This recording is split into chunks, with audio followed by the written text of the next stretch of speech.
अस्सलाम वालेकुम। ये जनाब मिकात मदीना मुनव्वरा,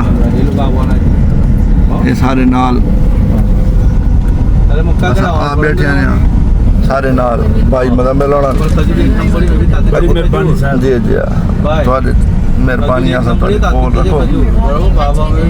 ये जनाब पाकिस्तानी को बत्तियाँ शत्तियाँ सारियाँ पीनी बदियत है। केड़ा प्यारा नज़ारा है, मदीना छोड़ी वेने मक्का मुकरमा वेने पाया। बसां दियां लाइनां लगी हुई हैं, उमरा हाल फिलहाल स्टार्ट है। ईद दी नमाज़ां लोकां पढ़ियां, ईद मनाई है मदीने बात। हुण जनाब अली मदीना तो निकले वेने मक्का, असां ही वेने पाया मक्का। मता अल्लाह करे सारे कोई रोज़गार खुल वञे। गड्डी वाला बढ़िया ते दबा चाल निकला पियो। ये जनाब पूरा असां बलाका मारे।